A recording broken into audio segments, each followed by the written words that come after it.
इस तानाशाही, इस निरंकुशता का चेहरा पिछले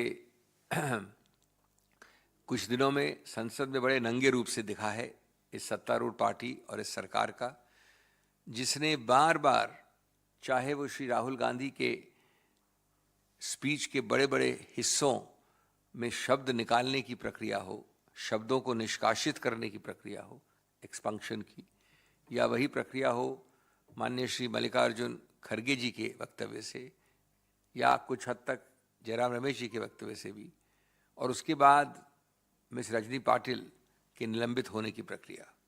मैं आपको इन सबको बहुत संक्षेप में बताना चाहता हूं, लेकिन बात सिंपल सरल ये है कि अब संसद में भी ये सरकार और ये सत्तारूढ़ पार्टी ये डराने की, धमकाने की, अत्याचार गणतांत्रिक नियमों के साथ, संविधान के साथ, उसूलों के साथ करने की प्रक्रिया शुरू करने में जुट गई है। वो नहीं चाहते कि संसद सहमति से चले, समन्वय से चले। वो चाहते हैं टकराव हो और टकराव से चले।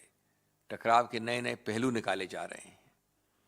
आप सब ने जो जनता के समक्ष अब 2-3 दिनों से हैं, वो सभी वक्तव्य पढ़े हैं, देखे हैं, सुने हैं, जो माननीय राहुल गांधी जी ने दिए, माननीय खड़गे जी ने दिए, और आपके पास उनके टेक्स्ट भी हैं, सबको मालूम है।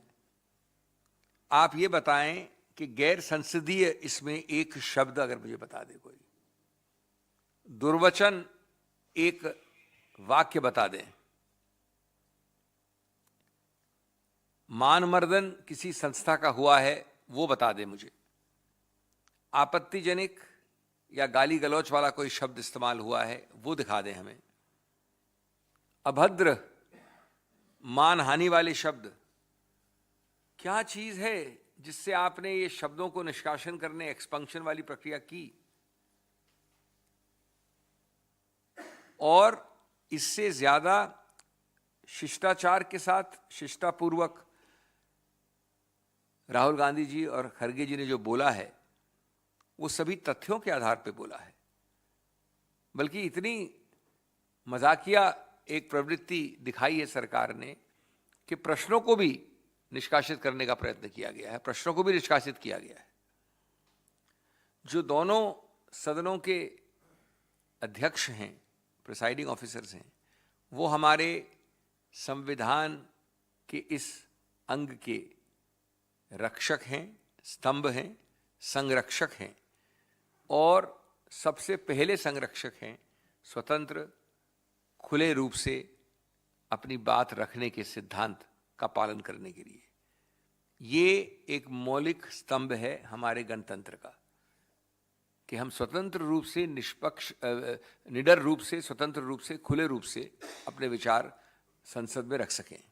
और उसके संरक्षक ये लोग हैं, ये अध्यक्ष हैं, क्योंकि संसद हमारे गणतंत्र का मंदिर है।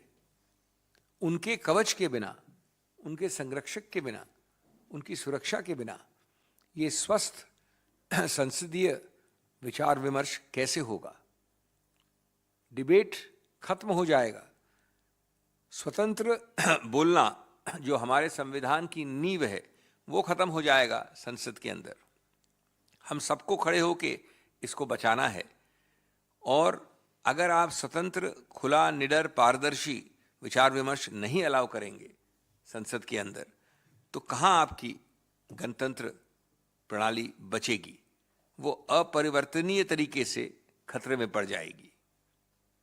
आखिर संसद को देश का सबसे व्यापक, सबसे बड़ा गणतांत्रिक जांच का आयोग माना गया है। इससे बड़ा आयोग कहीं नहीं है। वो अपना काम कैसे करेगा अगर आप उसका गला घोट देंगे इस प्रकार के नियमों द्वारा, जिसमें आपने शब्दों को निष्कासन किया, इतने सारे वाक्यों को जिनका कोई एक्सपंक्शन के नियम से सरोकार तक नहीं है।